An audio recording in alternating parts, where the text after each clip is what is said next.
নমস্কাৰ, মোৰ নাম ডক্টৰ গৌতম কুমাৰ ৰজক আৰু পেছাত মই এজন চিকিৎসক।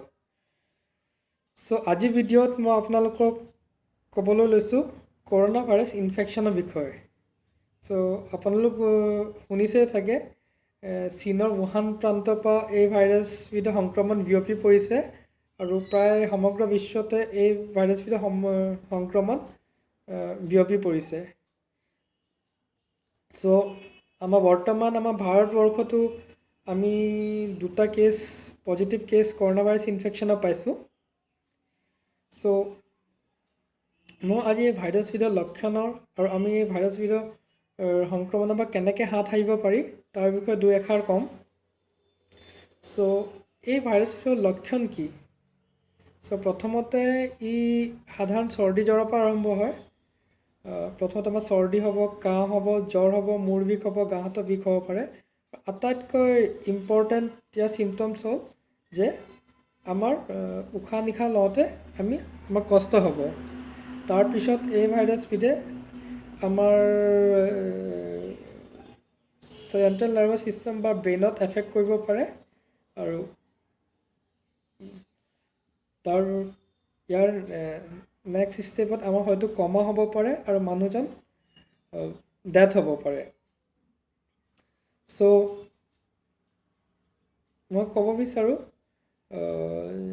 যদি আপোনাৰ বৰ্তমান এই সময়ছোৱাত যদি কিবা চৰ্দি জ্বৰ বা কাহ হয় তো আপুনি নিজৰ চিকিৎসকৰ পৰামৰ্শ লওক।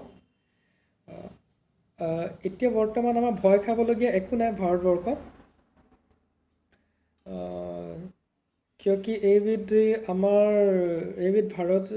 ভাইৰাছৰ ইনফেকশ্যন আমাৰ ভাৰতবৰ্ষ আৰু বিশেষকৈ অসমত ক'তো সেনেকৈ বিয়পা দেখা যোৱা নাই। কোৱা হয় যে উপদেশতকৈ আৰ্হি ভাল। Prevention is always better than cure. মই আপোনাক আজি কিছুমান এডভাইচ কৰিম, যিটো এডভাইচ মানিলে আমি নিজকে এই ভাইৰাছৰ ইনফেকশ্যনৰ পৰা বচাই ৰাখিব পাৰি। প্ৰথমতে আমি যেতিয়াই কোনোবা ক্ৰাউডি প্লেচ বা ভিৰ ভাৰৰ এলেকাত যাওঁ তো সেনেকুৱা এলেকাত মই আপোনালোকক ছাজেষ্ট কৰিম যে আপোনালোকে মাস্ক বিয়াৰ কৰক আৰু পৰাপক্ষত N95 মাস্কটো বিয়াৰ কৰিলে বেছি লাভদায়ক।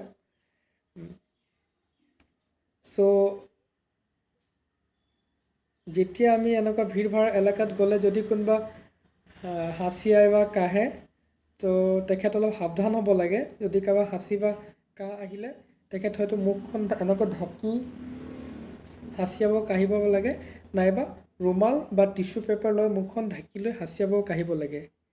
কিয় এনেকৈ কৰিব লাগে? কিয়কি এইবিধ ভাইৰাছৰ সংক্ৰমণ আপোনাৰ হয় ৰেছপিৰেটৰী ড্ৰপলেটছৰ থ্ৰু, যিটো আমি হাঁচিয়ালে বা কাঢ়িলে বতাহলৈ গুচি আহে। আৰু যদি পেচেণ্টৰ ওচৰত যদি কোনোবা বেলেগ মানুহ থাকে তো তেওঁলোকৰ এইবিধ বেমাৰ বিয়পিব পাৰে। অলৱেজ কোৱা হয় যে আপুনি হাঁচিয়ালে বা কাঢ়িলে নিজৰ মুখখন ঢাকি ৰাখক। নেক্সট এডভাইচ হ'ল যে যেতিয়া আপুনি ক'ৰবাত বাহিৰৰ পৰা আহে বা আপোনাৰ যেতিয়া ধৰি লওক ক'ৰবাত ক্ৰাউডি ভিৰ ভাৰ এলেকাৰ পৰা আহিলে, অফিচৰ পৰা আহিলে তো আপুনি নিজৰ হাতখন ধুৱক। হাতত আমাৰ বহুত ৰোগৰ বীজাণু থাকে। হাতখন ধুলে আমি বহুত ৰোগৰ পৰা নিজকে বচাই ৰাখিব পাৰোঁ। আৰু এটা কথা, যদি আমি নিজৰ নাক, মুখ আৰু চকু চোৱাৰ আগতেও বাহিৰৰ পৰা আহিলে হাত মুখ ধুয়ে চুব লাগে বা বাহিৰত থাকিলে হাত মুখ ধুয়ে চুব লাগে, যাতে যদি এই ভাইৰাছ আমাৰ হাতত চাতে আছে যাতে ইয়াৰ ইনফেকশ্যনটো আমালৈ বিয়পি নপৰে।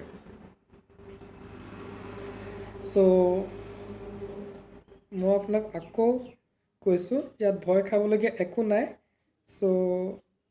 যাতে এই ভাইৰাছবিধ চাইনাত পোৱা গৈছে, ইণ্ডিয়াতো দুটা কেছ পোৱা গৈছে। সাৱধানতা অৱলম্বন কৰা দৰকাৰী। আৰু ভাল খবৰ এয়া হ'ল যে বৰ্তমান এই ভাইৰাছৰ ট্ৰিটমেণ্টৰ ওপৰত ৰিচাৰ্চ চলি আছে আৰু থাইলেণ্ডে এই ভাইৰাছৰ ইনফেকশ্যন হোৱা কেছ এটা কিয়ৰ কৰিবলৈ সক্ষম হৈছে।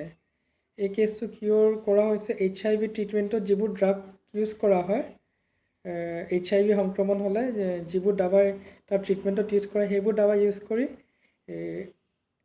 এজনী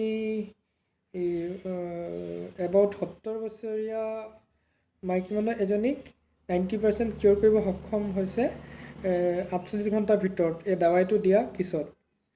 চ' মই আশাবাদী যে এইকেইদিনৰ ভিতৰতে হয়তো আমাৰ ইয়াত আমি ট্ৰিটমেণ্ট আশা কৰিব পাৰোঁ, ফুল কিয়ৰ আশা কৰিব পাৰোঁ। চ' আজি ভিডিঅ' ইমানতে সামৰিছোঁ। চ' আপোনালোকক অনুৰোধ জনাইছোঁ যে সাৱধানতা অৱলম্বন কৰক আৰু কাইণ্ডলি মোৰ ভিডিঅ' লাইক আৰু ছাবস্ক্ৰাইব কৰি দিব। আৰু যদি কিবা আপোনাৰ কুৱেৰি থাকে কাইণ্ডলি মোক মেছেজ কৰিব। ধন্যবাদ।